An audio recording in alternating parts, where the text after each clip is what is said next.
कुरान अज़ीम में अल्लाह रब्बुल इज़्ज़त यूँ इरशाद फरमाता है, ऐ इंसानों, बेशक तुम्हारे पास एक वाज़ेह दलील आई और एक चमकता हुआ खुला हुआ नूर तुम्हारे पास आया।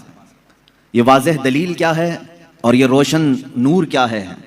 मुफस्सिरीन फरमाते हैं दलील से मुराद भी ज़ाते मुस्तफ़ा है और चमकते हुए नूर से मुराद भी ज़ाते मुस्तफ़ा है सल्लल्लाहु तआला अलैहि वसल्लम।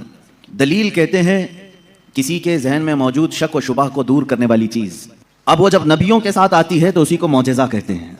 और आज की इस गुफ्तगू में हमने मौज़ूए सुखन बनाया है मौजज़ात मुस्तफ़ा सल्लल्लाहु तआला अलैहि वसल्लम। अल्लाह के नबी सल्लल्लाहु तआला अलैहि वसल्लम के मौजज़ात, ये अरबिक वर्ड है मौजिज़, जिसका मतलब होता है आजिज़ करने वाली चीज़, सामने वाले को ढेर कर देना, उसको अरबी में कहते हैं मौजिज़ कर दिया। ये नबियों के साथ अल्लाह तबारक व तआला ने एक क़ुव्वत ऐसी भेजी कि वो अपनी हक़ानियत के लिए दलील के तौर पर कोई ऐसी चीज़ ज़ाहिर फरमाते हैं जो आम इंसानों के समझ में ना आ सके, उसी को मौजज़ा कहते हैं। मौजज़े की चंद शर्तें हैं, ये याद रखें। नबी से सादिर होगी तो मौजज़ा है। कोई झूठा आदमी ऐसा करतब करके दिखाए तो उसे जादू कहा जा सकता है, शौबदाबाजी कहा जा सकता है। अल्लाह का नबी अपनी हक़ानियत के लिए, अपने रसूल होने के लिए, अपने नबी होने के लिए जो दलील पेश करता है वही मौजज़ा है। तकरीबन सारे नबियों को अल्लाह ताला ने इस शान से दुनिया में मबूस फरमाया, किसी न किसी मौजज़े के साथ ही उन्हें भेजा। सारे नबियों के मौजज़ात इस मुख्तसर सी मजलिस में गिनाए नहीं जा सकते, लेकिन नबी जो मौजज़ा लेकर के आता है वो अपनी कौम के दरमियान जिस चीज़ की ज़रूरत होती है, जिस चीज़ का माहौल होता है, वही लेकर के आता है। अब मिसाल के तौर पर मूसा अलैहिस्सलातु तस्लीम का ज़माना जादूगरी का ज़माना था। बड़े बड़े जादूगर अपने अपने करतब दिखाते थे, जिसको नज़रबंदी कह सकते हैं आप, या उसको आप मैजिक समझ लें। आज भी मैजिशियन है, वो सिर्फ नज़रों का धोखा होता है। मैजिशियन को खुद मालूम होता है कि मैं कोई चीज़ बदल नहीं सकता। कुछ लोग तो नज़र चुरा करके इतनी तेज़ काम करने के माहिर होते हैं कि वो चीज़ को बदलते भी नहीं। आस्तीनों में कबूतर रख करके खींच करके दिखा देना, या फिर पानी के गिलास में से फूल फेंक देना, ये नज़रों का धोखा है, जिसको शौबदाबाजी कहते हैं। बाज़ाब्ता उसकी आज क्लासें भी चलती हैं, लोग सीखते भी हैं। ज़माने मूसा अलैहिस्सलातु तस्लीम में जो करतब दिखाए जा रहे थे वो तो जादू का कमाल था।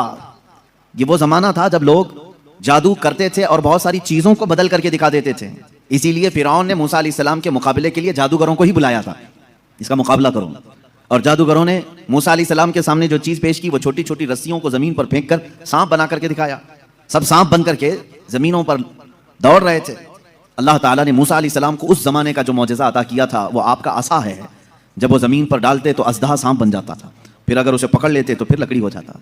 मूसा अलैहिस्सलातु तस्लीम ने जादूगरों के मुकाबले में अपने आसा को ज़मीन पर फेंका, वो बड़ा सांप और अज़दहा बन करके सारे जादूगरों के सांपों को एक ही सांस में निगल गया।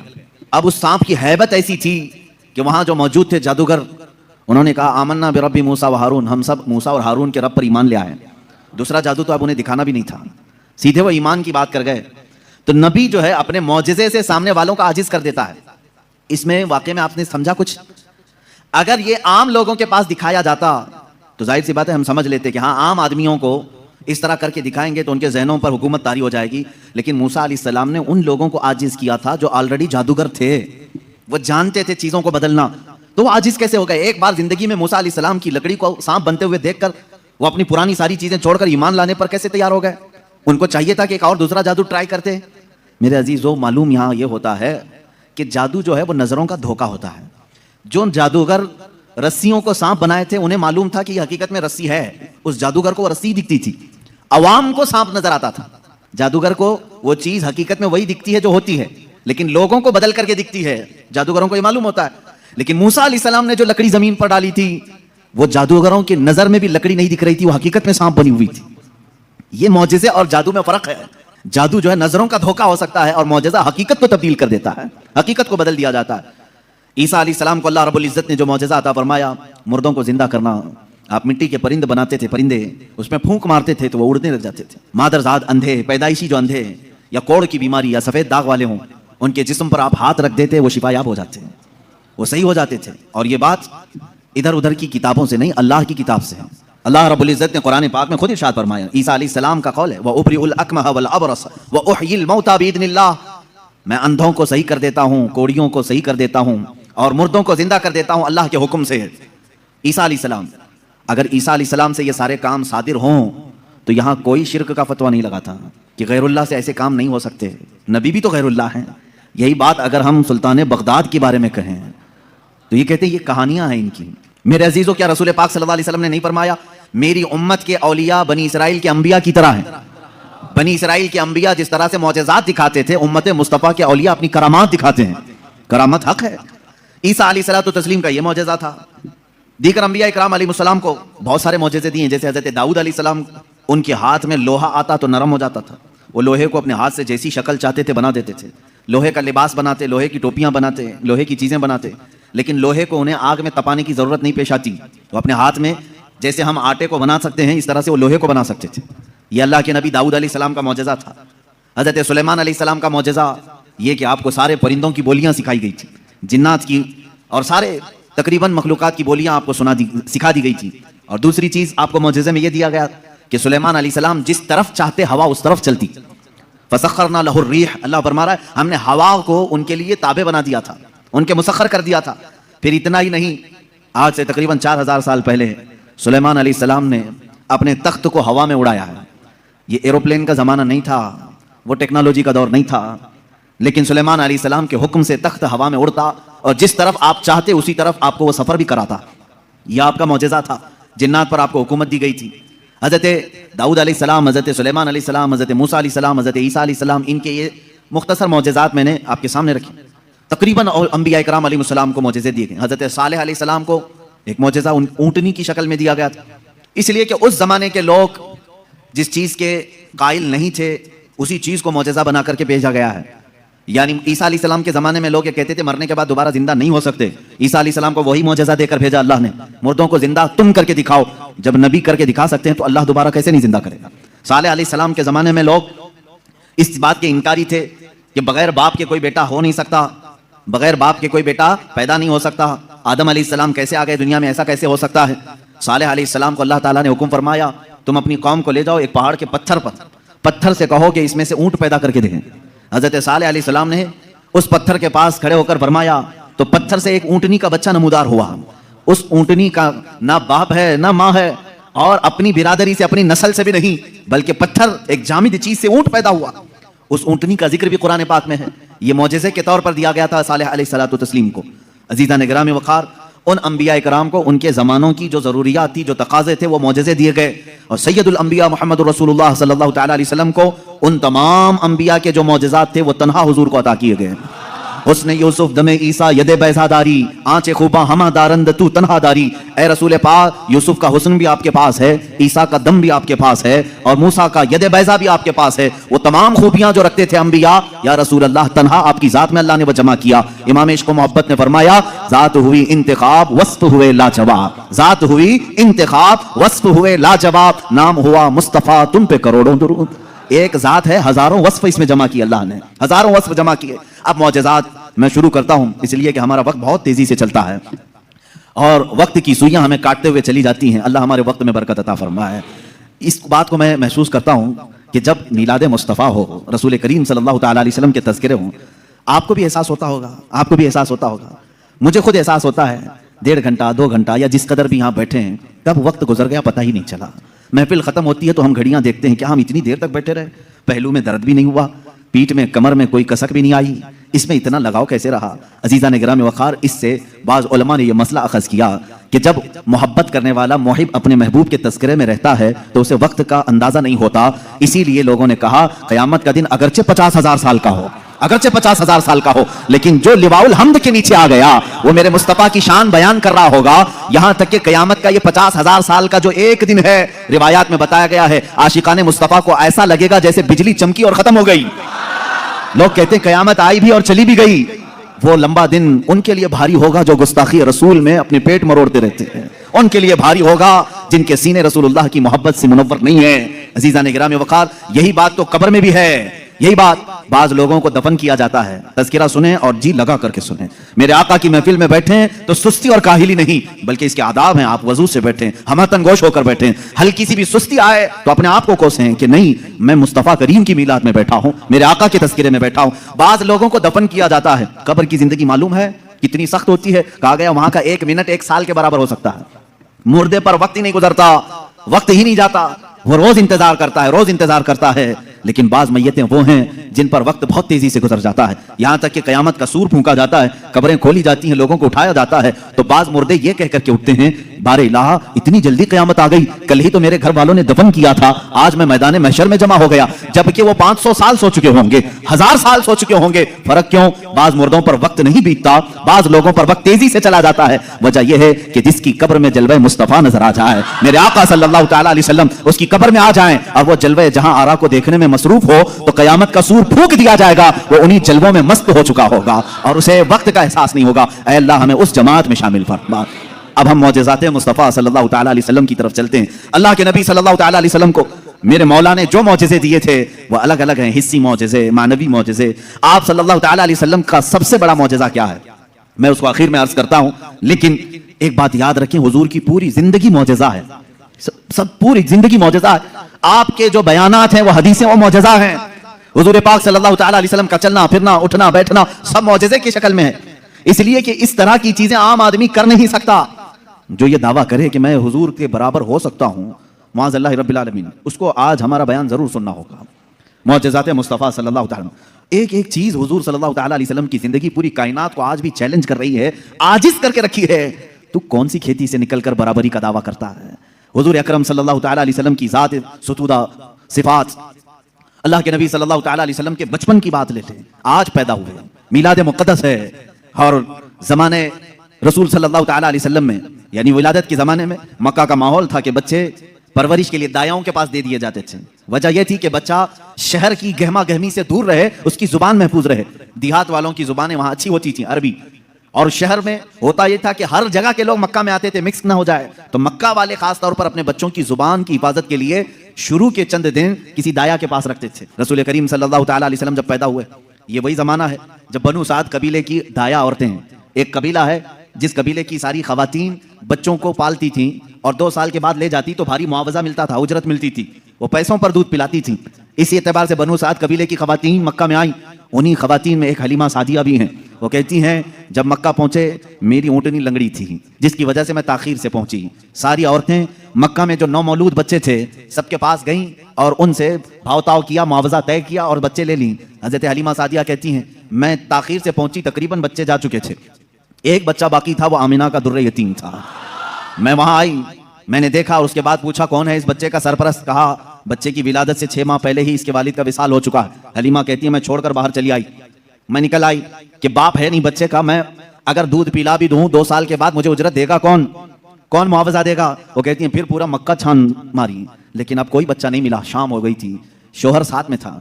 हलीमा सादिया से शोहर ने कहा, ऐ हलीमा, खाली हाथ जाने से बेहतर है कि वह यतीम को साथ ले जाएं, यतीम दुर्रे यतीम है, साथ ले जाएं। हलीमा सादिया कहती है मैं दोबारा वापस आमिना के घर आई। आमिना रज़ी अल्लाह तआला अन्हा कहती है, ऐ हलीमा, सुबह तुम बच्चे को देख कर गई थी, फिर वापस आई। कहा हाँ, हम खाली हाथ जाने से बेहतर समझती हैं कि इस दुर्रे यतीम को ले जाएं। हज़रत आमिना ने कहा ले जाना चाहे तो ले जाओ, लेकिन तुम्हारी उम्मीदों के मुताबिक हम मुआवजा नहीं दे सकेंगे, तुम्हारी उम्मीदों के मुताबिक हम उजरत नहीं दे सकेंगे।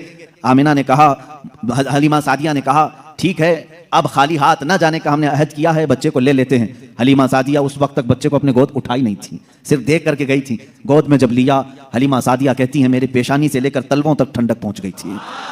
पहली मर्तबा गोद में लिया, उसके बाद उसके शौहर हलीमा सादिया के साथ वो बाहर आई। कहती हैं कि मेरी सारी साथियां, मेरी सहेलियां जो बनु साद कबीले की खवातीन थीं वो जा चुकी थीं और सारे सफर पर थीं। मेरी ऊँटनी लंगड़ी और फिर ताखीर भी अलग, मैं बच्चे को लेकर के उसी लंगड़ी ऊँटनी पर बैठी। अल्लाह अकबर, ये पहला मौजज़ा मेरे आका का है। ऊँटनी जो लंगड़ी थी बिल्कुल सेहतयाब हुई और इतनी तेज दौड़ने लगी, इतनी तेज। हलीमा सादिया कहती हैं बनु साद कबीले में सबसे पहले मैं हाजिर हुई। मेरा बच्चा जिसको मैं लेकर आई थी, अब्दुल्लाह का दुर्रे यतीम, सबसे पहले बनु साद में हाजिर हुई। और काफी देर के बाद दूसरी सहेलियां हमारी बच्चों को ले आई। उन्होंने आते ही हमसे पूछा, हलीमा तेरी ऊँटनी तो लंगड़ी थी, तेरी ऊँटनी कमजोर और लागर थी, तू पीछे रह गई थी, इतनी तेज कैसे आ गई? हलीमा सादिया कहती हैं हाँ, ऊँटनी मेरी लंगड़ी थी, लेकिन सवार बहुत ही आला था। जैसे ही ये बच्चा इस ऊँटनी पर सवार हुआ, न जाने इसमें ताकत कहां से आई, सबसे पहले मैं हाजिर हुई। सारी औरतों ने महसूस किया ये एक मौजज़ा नहीं, बनु साद जो कबीला है वो आज भी है ताइफ के करीब, आज भी वो कबीला है हलीमा सादिया का कबीला जिसको बनु साद कहते हैं। उस कबीले वालों का बयान है कि ये रात ऐसी थी, पूरे बनु साद कबीले की बकरियों के दूध से थन भर चुके थे, सारे कबीले वालों की बकरियों के थन दूध से भर चुके थे। हलीमा सादिया कहती हैं जब मैं बच्चे को घर में ले आई तो अजीब सी राहतें और बरकतें और हवाएं चलने लगी। लोगों ने महसूस किया, आज तक बनु साद कबीले में ऐसी खुशगवार हवाएं आई नहीं थी, लेकिन लोगों ने बाद में यह महसूस किया यह हलीमा सादिया के घर जो बच्चा आया है उसी की बरकतें हैं। एक के बाद दीगरे लोगों ने मौजज़े देखे भी। हलीमा सादिया की जो बेटी है शैमा, जो हुजूर सल्लल्लाहु अलैहि वसल्लम की दूध शरीक बहन है, हुजूर की दूध शरीक बहन है, वो कहती हैं मैं मोहम्मद सल्लल्लाहु तआला अलैहि वसल्लम को गोद में लेकर रात में बैठती थी। 1 साल के नहीं थे, 9 माह के थे जब मैं गोद में लेकर बैठती थी। तारीक रातें हों या उजाली रातें हों, खुले आसमान के नीचे मैं आकर बैठती। मोहम्मद अरबी सल्लल्लाहु अलैहि वसल्लम की परवरिश में हलीमा का घराना लगा है। कहती हैं हम मालदार नहीं थे, खेल खिलौने वाली चीजें हमारे घर नहीं होती थी, लेकिन शैमा कहती हैं जब मोहम्मद मेरी गोद में होते रात को 14वीं का चांद चमक रहा होता और मोहम्मद सल्लल्लाहु अलैहि वसल्लम गोद से उंगली को यूं उठाते, चांद इधर चला जाता, कभी चांद इधर जाता, गोद में उंगली जिस तरफ करते वो चांद उधर ही झुक जाता था। आला हज़रत इमाम इश्क व मोहब्बत फाजिल बरेलवी रज़ी अल्लाह तआला अन्हु यूं फरमाते हैं चांद झुक जाता उधर, उंगली उठाते महद में, क्या ही चलता था इशारों पर खिलौना नूर का, क्या ही चलता था इशारों पर खिलौना नूर का। सुबह तैबा में हुई बटता है बाड़ा नूर का, सदका लेने नूर का आया है तारा नूर का। अजीज़ान गिरामी, खिलौना बना है कौन जिससे पूरी दुनिया आज तक खेल ना सकी, वो मोहम्मद अरबी सल्लल्लाहु अलैहि वसल्लम का खिलौना बना है। ये मेरे आका सल्लल्लाहु अलैहि वसल्लम के मौजज़ात, गोद के मौजज़ात हैं, गोद के मौजज़ात हैं। अब मैं यहां पर एक बात ये बताना चाहता हूं, उन लोगों के जहन को मैं साफ करना चाहता हूं जो लोग ये कहते हैं हुजूर सल्लल्लाहु तआला अलैहि वसल्लम 40 साल के बाद नबी बनाए गए, 40 साल के बाद नबी बनाए गए। बहुत सारे लोगों ने किताबों में भी लिख दिया। मेरे अजीज, बात को समझा करो, नबी बनाए गए ये जुमला तवज्जो, और हमारा अकीदा ये है 40 साल के बाद हुजूर ने अपने नबी होने का ऐलान फरमाया। नबी बनाए गए अलग चीज है, वो नबी कब बनाए गए थे ये खुद रसूल पाक से पूछो, आप कब नबी बनाए गए थे? इनकी किताबों से ना पूछेंगे, हम हुजूर से पूछते हैं। मेरे आका फरमाते हैं कुन्तु नबिय्यन व आदम बैनल माइ वत्तीन, मैं तो उस वक्त भी नबी था जब आदम को पानी और मिट्टी में गूंधा जा रहा था। आदम अलैहिस्सलाम के खमीर को गूंधा जा रहा था, उस वक्त भी मैं नबी था। ये अल्लाह के हबीब सल्लल्लाहु अलैहि वसल्लम ने फरमाया। और ये लोग कहते हैं 40 साल के बाद नबी बनाए गए। अच्छा चलो ठीक है, इस हदीस को अगर नहीं मानते, मौजज़ा कब दिया जाता है? मौजज़ा कब दिया जाता है? जब नबी अपनी नबूवत को जाहिर कर दे, उसे लोगों को कायल करना रहता है, ईमान की तरफ बुलाना होता है, अपनी हक्कानियत की दलील पेश करनी होती है, तब नबी मौजज़ा दिखाएगा। यहां मोहम्मद अरबी सल्लल्लाहु अलैहि वसल्लम गोद में जो मौजज़े दिखा रहे हैं, हलीमा सादिया के घर जो मौजज़े दिखाए जा रहे हैं, तुम्हारे कॉल के एतबार से 40 साल के बाद नबी हुए थे ना, तो मौजज़े तो 40 साल बाद दिखना चाहिए। हलीमा सादिया की गोद में जो मौजज़े दिख रहे हैं, इससे पता चलता है वो पैदाइशी नबी थे। ऐलान का हुक्म 40 साल के बाद अल्लाह ने दिया, वो नबी नबूवत लेकर के दुनिया में आए। अज़ीज़ान गिरामी, ये मौजज़ात की इब्तिदा हलीमा सादिया के घर से हुई, और उसके बाद एक दो नहीं कई मौजज़े। हलीमा सादिया रज़ियल्लाहु तआला अन्हा की बेटी शैमा कहती हैं 2 साल की उम्र से पहले ही हुजूर पाक सल्लल्लाहु तआला अलैहि वसल्लम आम इंसानों की तरह बड़े नहीं हुए हैं। 9 महीने की उम्र में तो आप तीर चलाते थे और बराबर निशाने पर, और कभी आपने हकला करके बात नहीं की, जैसे बच्चे तुतला कर हकला कर बात करते हैं। अल्लाह के हबीब सल्लल्लाहु अलैहि वसल्लम ने जब गुफ्तगू फरमाई, निहायत फसीह अरबी में गुफ्तगू फरमाई, फरमाती हैं कि एक भी ऐसा टूटा हुआ जुमला मोहम्मद से हमने सुना नहीं। हज़रत हलीमा सादिया फरमाती। अज़ीज़ान गिरामी, शैमा कहती हैं 1.5 साल की उम्र में मेरे साथ मोहम्मद सल्लल्लाहु अलैहि वसल्लम बकरियां चराने के लिए आ जाते थे, बकरियां चराने के लिए आते थे। वो कहती हैं जब बकरियां चराने के लिए मोहम्मद सल्लल्लाहु अलैहि वसल्लम जाते थे, जंगल में या सहरा में, जहां पर भी मामला, वो कहती हैं मैं एक आध बकरी को लेकर जाती, लेकिन मोहम्मद सल्लल्लाहु अलैहि वसल्लम के साथ सारी बकरियां होती। फर्क यह था कि मैं धूप में चरा रही होती, लेकिन हमेशा मोहम्मद सल्लल्लाहु अलैहि वसल्लम पर बादल का एक टुकड़ा साया बना रहता था, हमेशा छांव रहती थी, कभी धूप बराह रास्त उनके रुखसारों को नहीं मारती, उनके रुखसारों पर नहीं पड़ती। यह हज़रत शैमा कहती हैं, हलीमा सादिया की बेटी कहती है एक दिन ऐसा हुआ, मोहम्मद अरबी सल्लल्लाहु तआला अलैहि वसल्लम 1.5 साल या 2 साल की उम्र के आसपास हैं। अचानक 2 लोग आए और उनको कोई पहचानता नहीं था। मोहम्मद अरबी सल्लल्लाहु तआला अलैहि वसल्लम को उन्होंने एक दरख्त के नीचे लिटाया और उनका सीना चाक कर दिया हुजूर पाक सल्लल्लाहु अलैहि वसल्लम का। वो घबराई हुई भागती हुई अपनी माँ के पास आई। 2 साल की उम्र थी जब मेरे आका सल्लल्लाहु अलैहि वसल्लम की। हलीमा सादिया की बेटी या बेटा जो हुजूर के दूध शरीक थे, वो दौड़ते हुए माँ के पास आए और कहा अजीब एक बात हमने देखी मोहम्मद सल्लल्लाहु अलैहि वसल्लम के साथ कि कोई अनहोनी 2 शख्सियात आई, उन्होंने गिराया है और सीना चाक कर दिया है, अल्लाह ना करे कि मोहम्मद के साथ कुछ बुरा ना हो जाए। वो घबराए हुए थे। हजरत हलीमा कहती है मैं दौड़ती हुई उस मकाम पर पहुंची, जाकर के देखा दरख्त के साये में वो आराम कर रहे थे, कोई लोग नहीं थे, कोई शख्सियात नहीं थी। हलीमा सादिया ने देखा वाकई सीने के ऊपर कुछ निशानात नजर आ रहे थे। उठाया और पूछा कि क्या बात है। मोहम्मद अरबी सल्लल्लाहु अलैहि वसल्लम ने फरमाया अल्लाह के 2 फरिश्ते आए थे, उन्होंने मेरा सीना खोला और दिल निकाला, जन्नत से लाए हुए तश्त में जो ईमान और हिकमत से भरा हुआ था, मेरे दिल को उसमें रखा और उसके बाद फिर मेरे सीने पर रखा और फिर बंद कर दिया और वो चले गए, इसलिए कि बचपन बचपन में आने वाली आम इंसानों की खसलतें इस नूर खुदा महबूब खुदा के दिल में कभी ना आए। उन्होंने सारे वसवसों को मेरे पाक कर दिया। ये 2 साल की उम्र में शक्के सदर का मौजज़ा इसको कहते हैं। क्या कहते हैं? शक्के सदर, सीना फट जाने वाला ये जो मौजज़ा है हुजूर पाक सल्लल्लाहु अलैहि वसल्लम की जिंदगी पाक में 4 मरतबा इस तरह से हुआ। सीना शक हुआ, फरिश्तों ने आपका दिल मुबारक निकाला जन्नती पानी से और जन्नत की नूर और हिकमत से भर दिया। मेरे अजीजों, फिर मैं सवाल करता हूं, तुम तो कहते हो 40 साल बाद नबी हुए, फिर ये मौजज़ा 2 साल की उम्र में कैसे पेश आया?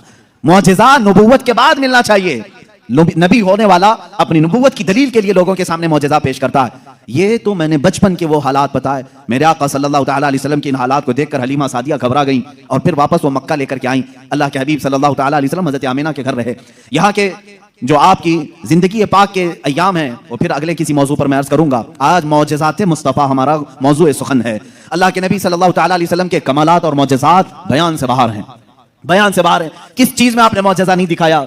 दरख्तों में हो, पत्थरों में हो, जानवरों में हो, परिंदों में हो, मुर्दों में हो, आसमान के तारों, चांद, सूरज में हो, किस चीज में मौजज़े मेरे आका के नहीं है? हर चीज में। और रिस्क में वुसअत और बरकत के इतने मौजज़े हैं कि पूरी किताब उस पर लिखी गई।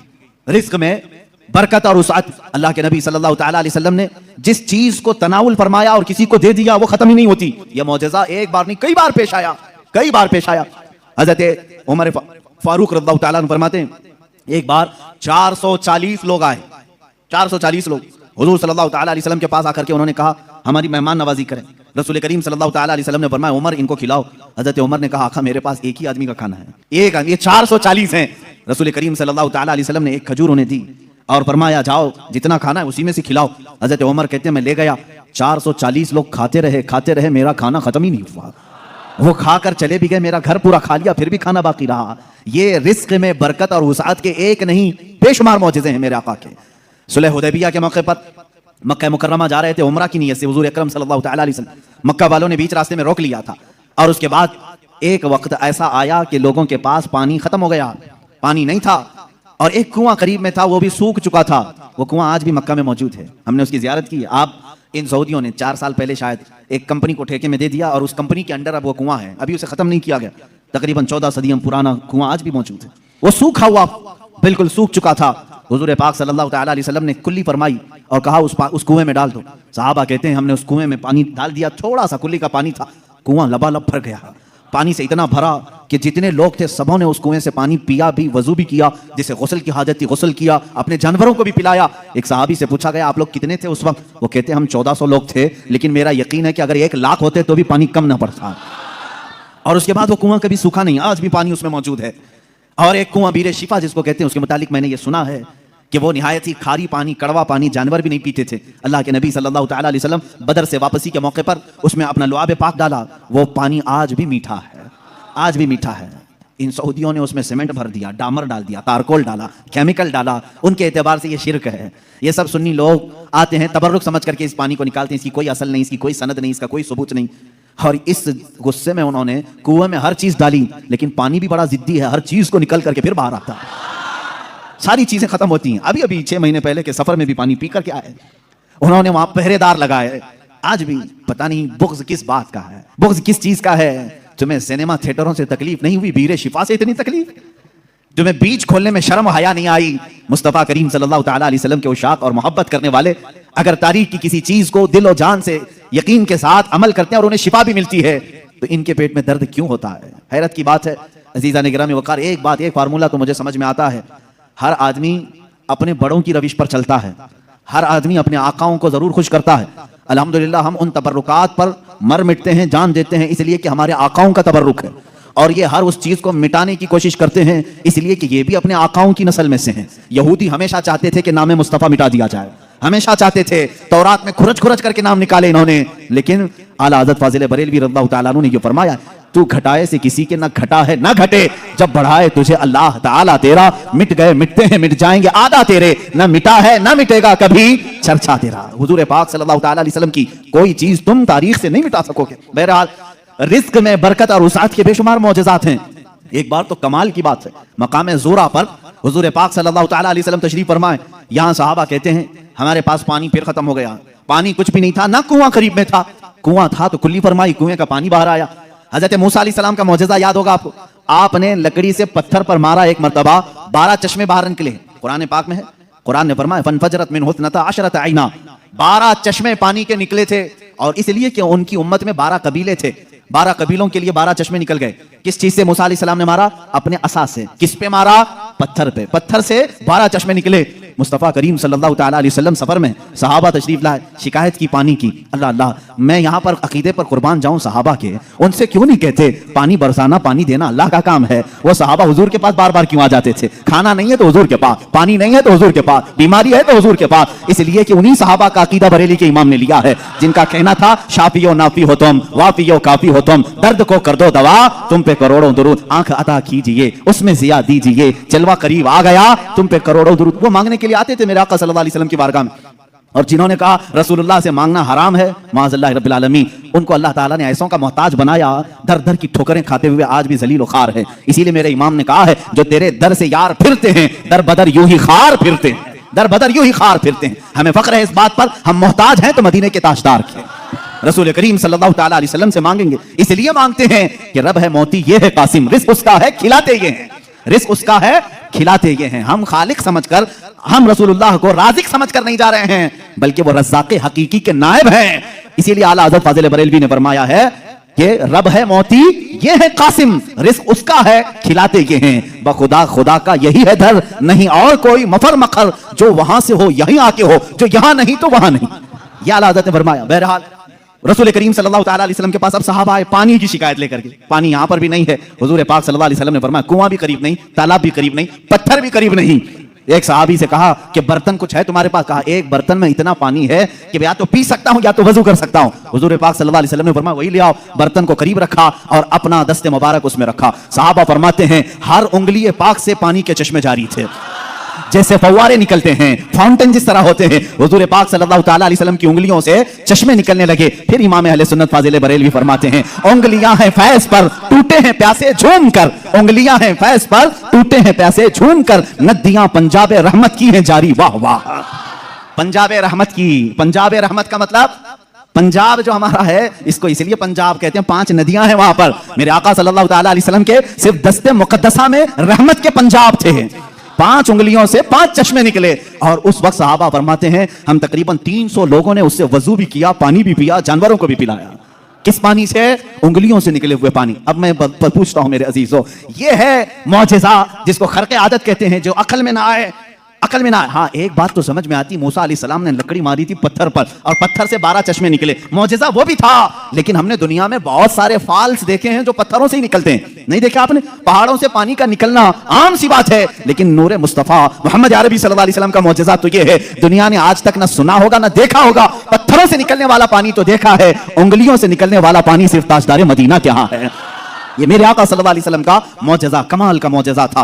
ये खाने पीने के मामलात में 1-2 नहीं, बहुत से मौजिज़ात हैं। फिर आगे बढ़ो, जंगे खंदक के मौके पर खंदक खोदी जा रही थी। वाकया ऐसा था, मेरे इन 12 रोज़ा उन्वानात में एक उन्वान है इंशाअल्लाह, हुजूर सल्लल्लाहु ताला अलैहि वसल्लम के सारे गज़वात, हुजूर की जंगी हिकमतें क्या थी, इंशाअल्लाह अज़ीज़ उसमें अर्ज़ करूंगा। खंदक एक जंग हुई है, उसका नाम ही ग़ज़वा खंदक इसलिए कि मदीने के अतराफ में बहुत बड़ी खंदक खोदी गई थी, एक खाई खोदी गई थी। वजह यह थी कि दुश्मन पूरी की पूरी फौज लेकर मदीने में दाखिल ना हो, इसलिए कि जब दुश्मन फौज लेकर अपने शहर में आएंगे, शहर में तहस नहस करेंगे, बर्बादी करेंगे, बाहर ही निपट लिया जाए तो घर तो महफूज रहेंगे। जंग होगी, कुछ तो नुकसान होगा कि नहीं होगा। जैसे देख रहे हैं इराक तबाह हो गया, शाम तबाह हो गया। यही जंग अगर अमेरिका में होती तो क्या वो बचा होता? जहां जंग होती वहां के घर उजड़ जाते। मदीना तैयबा से बाहर जंग के लिए खंदक खोदी गई। अब ये खंदक खोदने में काफी दिन लग गए। सहाबा उस जमाने में भूखे प्यासे फाका कशी में खंदक खोदते रहे। ऐसे नहीं कि सिर्फ सहाबा ने खोदा, अल्लाह के नबी सल्लल्लाहु ताला अलैहि वसल्लम ने खुद भी अपने हाथ से खंदक खोदी है। एक बार सहाबा फरमाते हैं बड़ा पत्थर आ गया, किसी से नहीं टूटता था, हिलता भी नहीं था। उस वक्त रसूल करीम सल्लल्लाहु अलैहि वसल्लम को उन्होंने खबर दी, अल्लाह के हबीब सल्लल्लाहु ताला अलैहि वसल्लम तशरीफ लाए। मेरे अजीजों, मेरे आका का एक मौजज़ा ये भी था, जितने सहाबा थे उनके पास जितनी ताकत थी, सबसे ज्यादा ताकत मेरे मुस्तफा के पास भी थी। हुजूर पाक सल्लल्लाहु ताला अलैहि वसल्लम ने अपने जमाने के नामवर पहलवान अबू दुजाना या कुछ और नाम है मैं भूल रहा हूं, हुजूर सल्लल्लाहु ताला अलैहि वसल्लम ने उसके साथ कुश्ती लड़ी, जिसको पूरे अरब ने कभी नहीं पछाड़ा था। 3 मरतबा हुजूर पाक ने उसको पीठ लगा दिया था। हुजूर अकरम सल्लल्लाहु ताला अलैहि वसल्लम अपने हाथ में कुदाल लेकर के उस पत्थर को निकालने आए, एक उस पर मारी जरब, चिंगारी उछली और रोशनी आई। अल्लाह के हबीब सल्लल्लाहु अलैहि वसल्लम ने फरमाया अल्हम्दुलिल्लाह। दूसरी मारी, फिर कहा अल्हम्दुलिल्लाह। तीसरी मर्तबा वो पत्थर टूटकर टुकड़े हो गया, निकल गया। सहाबा ने पूछा कि हुजूर हर आपने पत्थर पर जब भी कुदाल मारी चिंगारी निकली, आपने जुबान से कुछ कहा। कहा जब पहली मर्तबा मैंने कुदाल मारी मैंने देखा ईरान फतह हो चुका है। कुदाल यहां मदीने में मारी जा रही है और खबर ईरान के फतह होने की दी जा रही है। दूसरी कुदाल मारी, हुजूर पाक सल्लल्लाहु तआला अलैहि वसल्लम ने फरमाया यमन फतह हो चुका है। बाज़ रिवायात में अलग अलग मुल्कों के नाम मुझे मिले। बहरैन के महल्लात को फतह होते हुए मैंने देखा। हुजूर अकरम सल्लल्लाहु तआला अलैहि वसल्लम ने 3 ज़रबों में उस पत्थर को खत्म कर दिया और उसी वक्त ईरान के, मुल्क रोम के और बहरैन के फतह होने की बशारतें दी। यहां तक एक हदीस में है कुस्तुनतुनिया, इस्तांबुल के फतह होने की खबर दी, जो हुजूर पाक सल्लल्लाहु तआला अलैहि वसल्लम के विसाल के 800 साल के बाद फतह हुआ और अल्हम्दुलिल्लाह इस्लाम के ज़ेरे नगी आया। जहां जहां की खबरें हुजूर ने दी थी सब मुल्क फतह हुए, आज भी वो दायरा इस्लाम में है, आज भी मुसलमानों के ज़ेरे नगी हैं। अब यहां पर जो मौजज़ा हुआ, एक तो पत्थर का टूटना और गैबी खबरें देना, दूसरी बात हजरत जाबिर रज़ियल्लाहु ताला अन्हु एक अजीज सहाबी थे। वो आते हैं अपनी बीवी से कहते हैं मैं देख रहा हूं अल्लाह के नबी सल्लल्लाहु अलैहि वसल्लम पेट पर पत्थर बांधे हुए हैं। क्यों बांधा जाता था उस वक्त? इसलिए कि पेट अगर ढीला रहे, भूख की शिद्दत से बार बार ख्वाहिश खाने की होती रहे, उसको टाइट कर लिया जाए तो बार बार भूख न लगे। ये उस वक्त मामूल रहा होगा। अल्लाह के नबी सल्लल्लाहु अलैहि वसल्लम ने भी अपने पेट पर पत्थर बांधे। हजरत जाबिर कहते हैं मुझसे देखा नहीं जा रहा है, इस हालत में मेरे आका काम भी कर रहे हैं। जाबिर रज़ियल्लाहु ताला अन्हु का घर वहां से करीब था खंदक के। उनकी बीवी से उन्होंने कहा कुछ खाने को हो तो बना दो। उन्होंने कहा घर में थोड़ा सा आटा है, जौ का आटा है, उसकी चंद रोटियां बनेंगी, 4 या 5 रोटियां बनेंगी और एक बकरी का बच्चा है 6 महीने का होगा, बस इतना है। कितने लोग खा सकते हैं आप ही देखें। कहा इतना ही ज़बह कर, मैं रसूल पाक सल्लल्लाहु अलैहि वसल्लम को, हजरत अबू बकर को, हजरत उमर को और मैं रहूंगा, मेरे घर वाले रहेंगे, खिला देंगे। वो आए, कान में आकर के हुजूर से कहा या रसूल अल्लाह सल्लल्लाहु तआला अलैहि वसल्लम, घर में एक छोटा सा बकरी का बच्चा है, हमने ज़बह किया है, थोड़ा सा आटा है, आप अबू बकर उमर घर पर तशरीफ लाएं। अल्लाह के नबी सल्लल्लाहु अलैहि वसल्लम ने दावत कबूल कर ली। कहा जाबिर जाओ तुम खाना बनाओ, लेकिन जब तक मैं ना आऊं हांडी चूल्हे से ना उतारो और रोटियों के टुकड़े ना करो। हुजूर पाक सल्लल्लाहु अलैहि वसल्लम की ये बात सुनकर के वो जाने लगे थे। अभी हुजूर ने पलटकर जितने सहाबा थे कहा ए मेरे सहाबा, जाबिर के घर में सबकी दावत है, चलो। जाबिर के घर में दावत, 1500 सहाबा थे, 1500 सहाबा। हजरत जाबिर घबरा गए, दौड़ते हुए आए, अपनी बीवी से कहा ए खातून बड़ा गजब हो गया, मैंने 3 को दावत दी थी, हुजूर ने 1500 को बुलाया है। उनकी शरीक हयात एक सहाबिया थी, तवक्कुल के आला दर्जे पर थी, पूछती हैं ए जाबिर आपने बुलाया है या रसूलुल्लाह ने बुलाया है? हजरत जाबिर कहते हैं मैंने किसी को नहीं बुलाया, रसूलुल्लाह ने बुलाया है। कहते फिर फिक्र छोड़ो, जिन्होंने बुलाया वही खिलाएंगे, जिन्होंने बुलाया वही खिलाएंगे। हमको इस बात की क्या फिक्र है, हमें तो खाना बनाना है, वो आएंगे, जिसको उन्होंने दावत दी वो खिलाएंगे। हमने 3 को दावत दी, हम 3 को खिलाएंगे, रसूल ने जितनों को दावत दी वो उनको खिलाएंगे। ये खातून का अकीदा देखें, साहबिया हैं। हजरत जाबिर रज़ियल्लाहु ताला अन्हु फरमाते हैं घर मेरे आका तशरीफ लाए, घर में बैठने की जगह भी 10 लोगों की थी, 10 लोग बैठ सकते थे। अल्लाह के हबीब सल्लल्लाहु तआला अलैहि वसल्लम तशरीफ लाए और उस हांडी को जो चूल्हे पर रखी हुई थी, कहा इसको उतारना नहीं, उसमें अपना लुआबे पाक डाला और उसके बाद फरमाया निकाल कर देते जाओ। हजरत जाबिर कहते हैं 10-10 लोगों का खाना निकालता था, रोटियां दस्तरखान पर बिछाई जाती थी। शाम हो गई, 1500 सहाबा खा लिए, अभी मेरी हांडी में आधा खाना बाकी ही रहा। ये मौजज़ा है मेरे आका सल्लल्लाहु अलैहि वसल्लम का। रिस्क में वुसअत और बरकत सिर्फ लुआबे पाक से। जो बराबरी का दावा करते हैं वो भी अपने घर की हांडियों में थूक के दिखाएं, तुम्हारे घर वाले ना खाएं। मुस्तफा करीम सल्लल्लाहु अलैहि वसल्लम जिस पे लुआब लगा दें, 1500 जलीलुल कद्र सहाबा खाएंगे भी और हांडी में बचा भी रह जाएगा। अजीज़ान गिरामी, बराबरी का दावा ना करो, वरना थूकोगे तो मर जाओगे तुम्हारे घर में, कभी जहर ना हो जाए तुम्हारे थूक में, थूकोगे तो बच्चे मर भी जाएंगे। बहरहाल ये मौजज़ा एक ही नहीं पेश आया, 3-3 मौजज़े यहाँ पर आए, 3-3 मौजज़े हज़रत जाबिर के घर में तन्हा हुजूर पाक सल्लल्लाहु तआला अलैहि वसल्लम दावत के लिए आए भी। उसके बाद दूसरी बात ये भी हुई, उनके घर में एक हादसा हो गया था। उनके घर में हादसा ये हुआ, बकरी को ज़बह किया था बाप ने, हज़रत जाबिर ने, उनके 2 बच्चे थे, दोनों बच्चों ने देखा और बड़े बच्चे ने छोटे बच्चे को बुलाया, आ मैं तुझे दिखाता हूं अब्बा बकरी को ज़बह कैसे कर रहे थे। छुरी लिया और छोटे बेटे को ज़बह कर दिया, गला काट दिया और जैसे ही खून निकलने लगा मां ने देखा, घबराई, बच्चे को पकड़ने के लिए कि चाकू उसके हाथ में थी, वो दौड़ता हुआ छत पर चढ़ा और पांव फिसला, छत से गिरा, नीचे गिरते ही सर पर चोट आई, वहीं फौत हो गए। एक साथ 2 बच्चों का इंतकाल किस वक्त? जिस वक्त हुजूर की दावत घर में हो रही। हज़रत जाबिर को मालूम नहीं था, वो खाना बनाने का हुक्म देकर चले गए थे, यहां दोनों बच्चे फौत हो चुके थे। लेकिन उस वफाशियार खातून के जज्बे को हजारों सलाह। दोनों बच्चों की लाशों को उठाई, घर के एक कोने में लेकर आई और उन पर चादर डाल दिया। कहा आज मैं न रोऊंगी न चीखूंगी, इसलिए कि मेरे घर रसूल खुदा तशरीफ ला रहे हैं, मैं अपने गम को उस दावत पर भारी होने नहीं दूंगी। मेरे अजीज, किसी माँ का कलेजा अगर बर्दाश्त कर सकता है अपने बेटे की मौत का गम, तो मुझे बताओ दुनिया की कोई ऐसी औरत। ये वो औरतें थी जिनके मुतालिक कुरान ने कहा रज़ियल्लाहु अन्हुम व रदू अन, अल्लाह इनसे राजी हो गया और ये अल्लाह से राजी हैं। ये खातून चादर उड़ा करके दोनों बच्चों की लाश पर रखी हुई हैं। मेरे आका सल्लल्लाहु अलैहि वसल्लम जिस वक्त घर में आए, खाने के लिए दस्तरखान पर जब बैठे, आपने लुक़मे उठाए, उसके बाद हज़रत जाबिर से कहा जाबिर तुम्हारे बच्चे नहीं दिखते, कहाँ हैं? वो बीमार थे। बीवी से आकर के कहा खातून कहाँ है बच्चे? खातून ने कहा वो सो रहे हैं, वो सो रहे हैं, आप जाएं। हुजूर पाक सल्लल्लाहु अलैहि वसल्लम के साथ बैठे हैं। वो आए, कहा हुजूर वो आराम कर रहे हैं, सो रहे हैं। हुजूर पाक सल्लल्लाहु अलैहि वसल्लम ने फरमाया जाओ उनको ढूंढ लाओ। दोबारा आए, खातून से कहा कि बच्चे कहाँ हैं? कहा आपको मालूम था वो बीमार थे। कहाँ वो बीमार थे? कहा वो बहुत अच्छी नींद में सोए हुए हैं, नहीं उठेंगे। खातून ये कह रही हैं, अपने शोहर को तक जाहिर नहीं किया।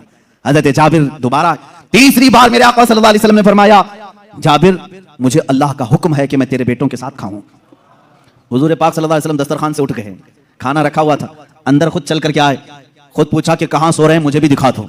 हजरत जाबिर की खातून जो थी, बीवी थी, वो उस कमरे में ले गई, लाशों पर से चादर उठाया। हजरत जाबिर कहते मैं देख करके दहल गया, बच्चों की लाशें हैं।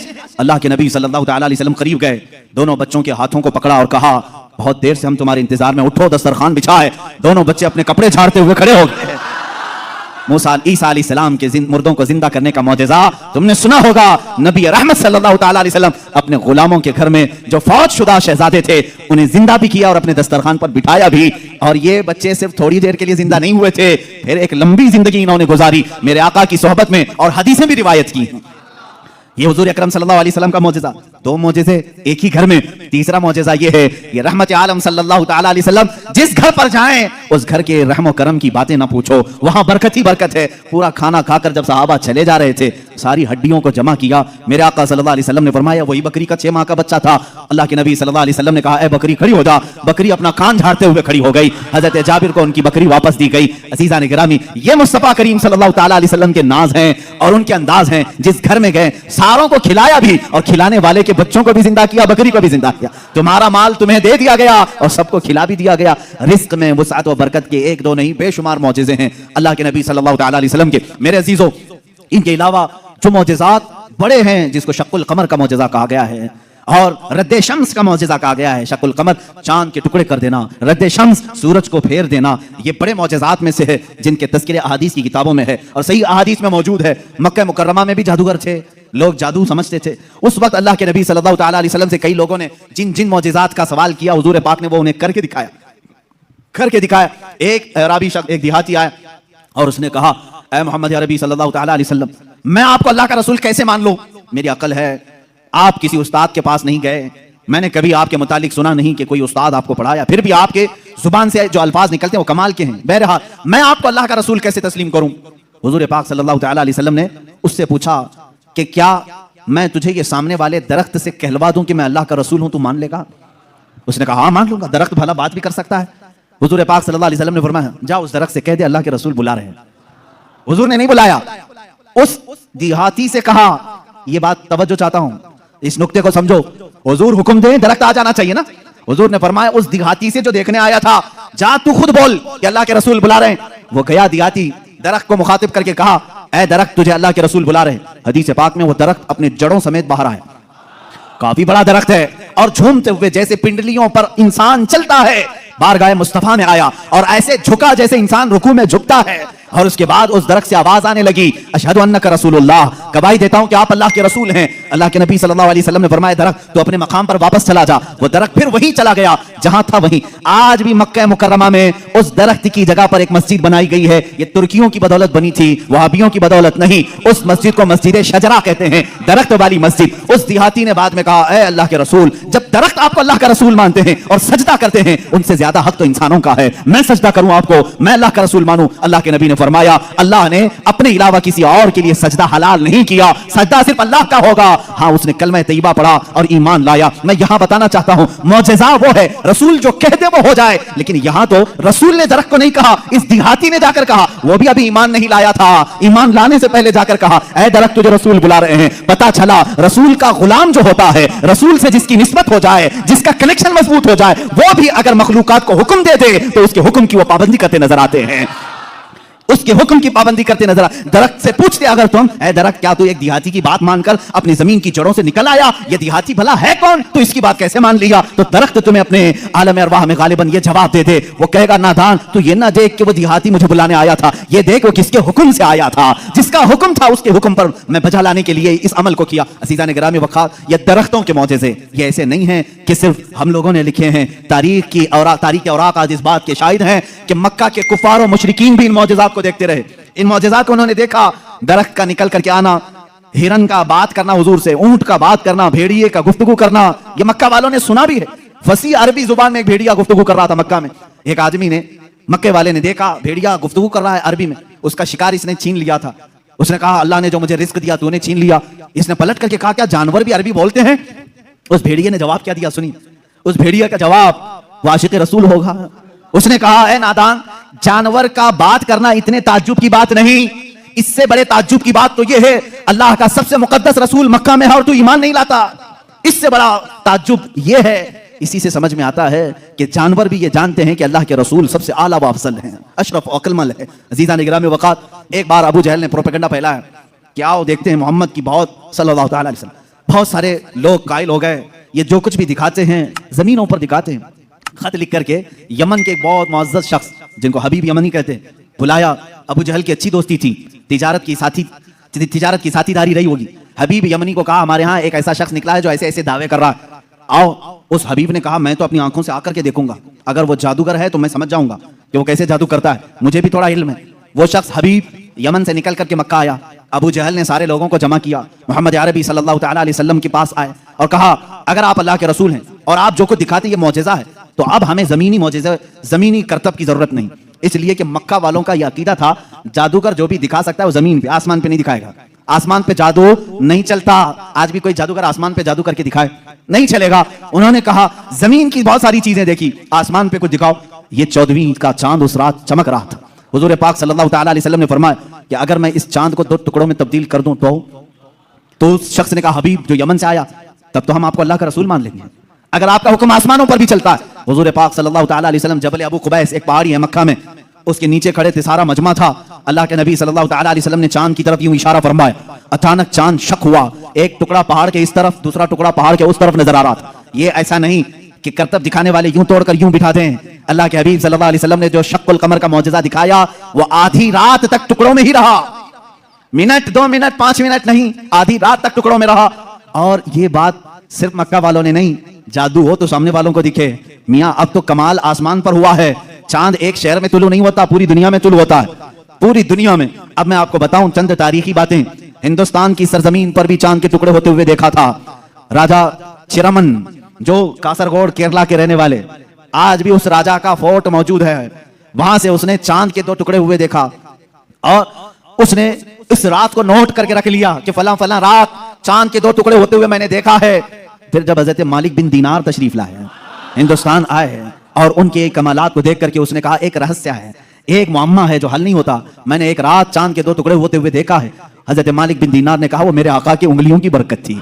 कहा वो कौन है, कहाँ रहते हैं? कहा वो मक्का मुकर्रमा में है। रसूल करीम सल्लल्लाहु अलैहि वसल्लम के मुतालिक मालिक बिन दीनार ने जब बताया, उस राजा ने उसी वक्त सफर का इरादा किया और अपने कुछ साथियों के साथ सफर के लिए रवाना हुआ। मक्का मुकर्रमा पहुंचा भी और इस्लाम की दौलत से मुशर्रफ भी हुआ। जहां तक ये तारीख मिलती है, वापसी में दरमियानी रास्ते में उसका इंतकाल हुआ और मस्कत सलाला के करीब गालिबन जो ओमान में एक शहर है, वहां पर तदफीन भी अमल में आई। आज भी मज़ार मुबारक है। ये तारीख की वो सच्चाइयां मैं आपको बता रहा हूं। सिर्फ मक्का के काफिरों ने मौजज़े शक्कुल कमर नहीं देखा, हिंदुस्तान को भी फख्र है इस बात पर कि हमारे दरमियान से भी, अगरचे वो कुफरिस्तान में रहने वाला राजा, लेकिन बाद में इस्लाम में आकर के उसने हम सब का कफारा अदा किया है। मौजज़े शक्कुल कमर को देखा भी और इनकार नहीं किया। इससे ये मालूम होना चाहिए हिंदुस्तानी वो हो जो मेरे आका के मौजज़ों को देखे तो इनकार ना करे बल्कि ईमान लेकर के आए और सहाबा के नक्शे कदम पर चले। यह हकीकी हिंदी होने की दलील भी है। जो हिंदुस्तानी मुसलमान है वो हुजूर के इल्म गैब का इनकार ना करे। सहाबा ने इनकार नहीं किया था। सहाबा ने नहीं कहा था पीठ पीछे की खबर नहीं है। अगर तुम हिंदुस्तान में रह करके इस तरह की बातें करते हो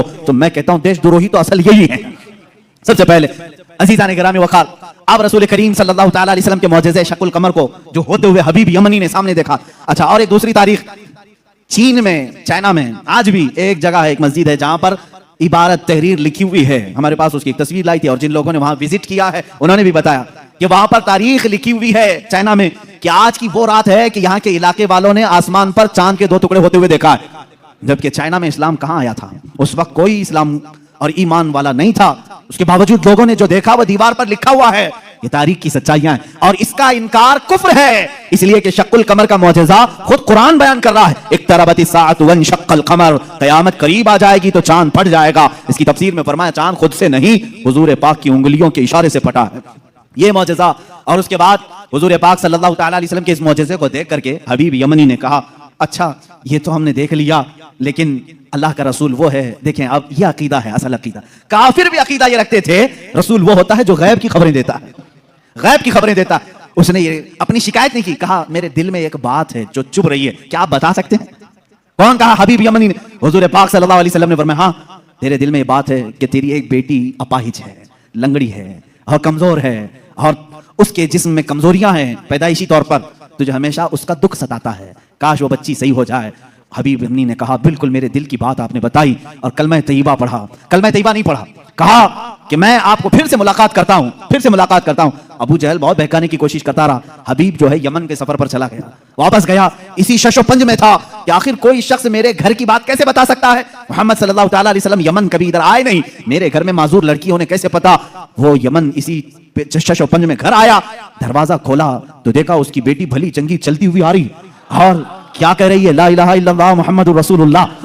हबीब घबरा गया, कहा ऐ खातून, ऐ मेरी बेटी, ये तू भली चंगी कैसे हो गई और तेरी जुबान पर ये कलमा कैसे आया?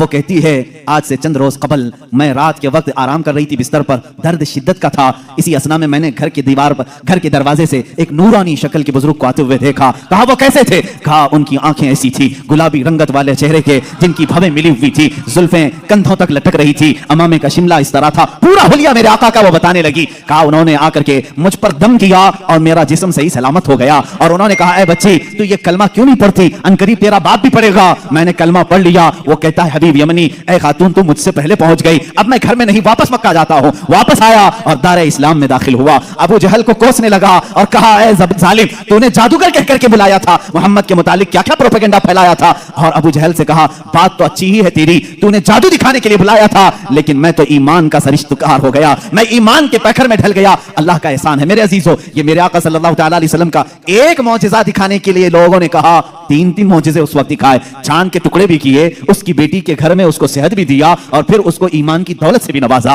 अजीज़ान गिरामी, हुजूर अकरम सल्लल्लाहु अलैहि वसल्लम के जो कमालात और मौजिज़ात इल्म गैब से मुताल्लिक हैं, वो तो एक अलग टॉपिक है। मेरे आका क्या क्या जानते थे, क्या क्या नहीं जानते थे, ये हम सबको कहना ही नहीं चाहिए। पहली बात, तुम होते कौन हो हुजूर का इल्म नापने वाले? तुम ये कहोगे हुजूर को ये नहीं मालूम था, ये नहीं मालूम था, ये नहीं मालूम था, तुझे क्या क्या मालूम है? अल्लाह के हबीब सल्लल्लाहु अलैहि वसल्लम के मुतालिक बाज लोग कहते हैं हुजूर ये नहीं जानते थे, हुजूर ये नहीं जानते थे।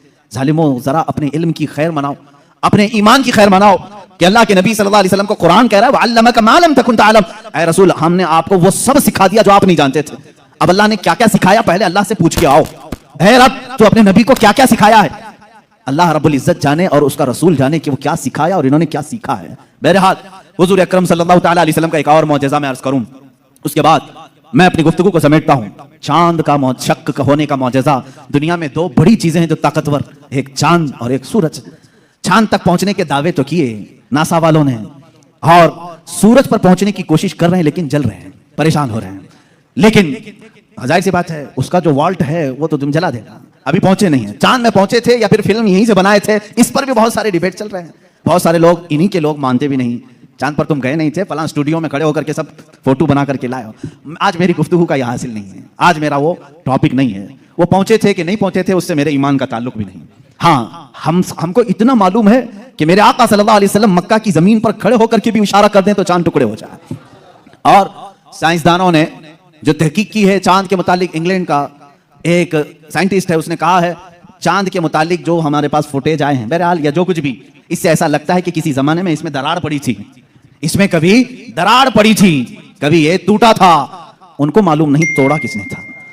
बहरहाल वो भी मेरा टॉपिक नहीं है आज, साइंस और साइंटिस्ट ये भी हमारा टॉपिक नहीं, लेकिन जब बात आएगी इंशाल्लाह अर्ज करेंगे। अब सूरज की तरफ चलते हैं। बात ये थी मौला अली करमल्लाहु वजहुल करीम रसूल करीम सल्लल्लाहु अलैहि वसल्लम के साथ एक मकाम पर आराम फरमा रहे थे, जिसको सहबा का मकाम बताया गया। इमाम जलालुद्दीन सुयूती रहमतुल्लाहि तआला अलैहि ने भी इस हदीस को नकल फरमाया। फरमाते हैं हुजूर पाक सल्लल्लाहु अलैहि वसल्लम ने असर की नमाज अदा की और हज़रत अली को कहा बैठ जाओ, और उनकी गोद में अपना सर मुबारक रखा और सो रहे थे। अल्लाह के हबीब जब आराम फरमाते सहाबा बहुत खामोश हो जाते। हज़रत अली ने यह कहा भी नहीं कि मेरी नमाज अभी हुई नहीं, अल्लाह के नबी आराम फरमा रहे थे। हज़रत अली इंतजार में रह गए, क्या आप बेदार होंगे तो उठूंगा, असर पढ़ लूंगा। लेकिन इसी इंतजार में सूरज गुरूब हो गया। हज़रत अली को दुख हुआ कि मेरी नमाज छूट गई। लेकिन मेरे अजीजों, अकीदा तो मौला अली का है, अकीदा तो मौला अली का है कि नमाज अल्लाह की है, फर्ज है। और यहां रसूल पाक सल्लल्लाहु अलैहि वसल्लम आराम कर रहे हैं, उठा देना चाहिए था, मेरे मौला की नमाज है, मैं पहले नमाज पढ़ लूं। लेकिन वो सहाबी थे, वहाबी नहीं थे। हुजूर पाक सल्लल्लाहु तआला अलैहि वसल्लम से उन्होंने सुना था, अगर नमाज के दौरान भी रसूल तुम्हें बुला ले, नमाज छोड़कर तुम्हें रसूल की बात पर आना है। कुरान कहता है या अय्युहल्लज़ीना आमनू इस्तजीबू लिल्लाह व लिर्रसूली इज़ा दआकुम। सहाबी नमाज पढ़ रहे हैं, हुजूर ने पुकार लिया उनको, आ जाना है, उनको हुक्म है शरीयत का, वो आ जाएं। हुजूर ने फरमाया जाओ बाजार में सामान लेकर के आओ, फलां को दे दो, फलां को दे दो। सब काम कर लिया, वापस आए तो क्या करें? फरमाया अगर 2 रकात हुई थी तो बाकी की 2 रकात वहीं से कंटिन्यू करें। वो बातिल नहीं हुई जो छोड़कर गया था। क्यों? इसलिए कि वो जो छोड़कर गया था किसी ऐरे गैरे के काम में नहीं, इताते रसूल में गया था। इससे पता चलता है नमाज अल्लाह रब्बुल इज्जत का हुक्म बजा लाना है और रसूल की इताअत के मुताबिक करना है। मौला अली इसी फार्मूले पर अमल कर रहे थे। इधर अगर नमाज कज़ा हो गई तो अदा कर लूंगा, हबीब की नींद में फर्क आया, कहीं गुस्ताखी और तौहीन हो गई तो ईमान में फर्क ना आ जाए। मौला अली खामोश रहे। मेरे आका सल्लल्लाहु अलैहि वसल्लम बेदार हुए और अल्लाह के नबी सल्लल्लाहु अलैहि वसल्लम क्या नहीं जान रहे थे हजरत अली की नमाज छूट रही है? क्या हजरत अली की कैफियत को नहीं देख रहे थे? देखा, पूछा अली गमगीन हो, कहा असर नहीं पड़ी। अल्लाह के नबी सल्लल्लाहु अलैहि वसल्लम ने पूरी कायनात को यह दर्स दिया है उस दिन, सिर्फ मौला अली के लिए नहीं, पूरी कायनात के लिए, कि जो मोहब्बत मुस्तफा में चीजें फना होती हैं, अल्लाह तबारक व तआला जिंदगी में उसे सूरज भी पलटा करके अदा कर देता है। हजरत अली रज़ियल्लाहु तआला अन्हु के लिए हुजूर पाक सल्लल्लाहु अलैहि वसल्लम ने डूबे हुए सूरज की तरफ इशारा फरमाया और कहा कि जहां तू डूबा है पलट आ। सूरज फिर वापस तुलू हुआ। हजरत उम्मे सलमा रज़ियल्लाहु तआला अन्हा हुजूर की ज़ौजा हैं, फरमाती हैं हमने पहली मर्तबा सूरज को पश्चिम से फिर से निकलते हुए देखा, थोड़ी देर के लिए, ऐसा नहीं कि पूरा निकला, असर के मकाम पर जो पीला सूरज होता है वहीं तक आया। हजरत अली करमल्लाहु वजहुल करीम ने नमाज अदा की, सूरज फिर वापस फिर गुरूब हुआ, इतनी ही देर के लिए आया, फिर पलट गया। इसीलिए इमाम अहले सुन्नत फाजिल बरेलवी रज़ियल्लाहु तआला अन्हु फरमाते हैं सूरज उल्टे पांव पलटे चांद इशारे से हो छा, सूरज उल्टे पांव पलटे चांद इशारे से हो छा। अंधे नजदी देख ले कुदरत रसूलुल्लाह की, अंधे नजदी देख ले कुदरत रसूलुल्लाह की, इशारे से चांद चीर दिया, छुपे हुए खूर को फेर दिया, गए हुए दिन को असर किया। ये ताबो तवा तुम्हारे लिए, जमीन और जमा तुम्हारे लिए, मकीनो मका तुम्हारे। रसूल करीम सल्लल्लाहु तआला अलैहि वसल्लम के मौजज़ात, सूरज का पलटाना ये मेरे आका के अजीम मौजज़ात में से है, अजीम मौजज़ात में से। किसके लिए पलटाया गया? मौला अली करमल्लाहु वजहुल करीम के लिए। अज़ीज़ान गिरामी, तारीख में, अब मौजज़ात की तारीख में बहुत सारी चीजें मौजूद हैं, यहां तक कि मुर्दों को जिंदा करने वाला जो मौजज़ा है, मैंने वो बच्चों के मुतालिक बताया। दूसरी हदीस है, हुजूर पाक सल्लल्लाहु तआला अलैहि वसल्लम खुद फरमाते हैं मैं हुजून मक्का के करीब जो जन्नतुल माला कब्रिस्तान है वहां पर था, मैंने अल्लाह की बारगाह में अर्ज किया कि मौला मेरे माँ बाप किस हालत में है मुझे दिखा।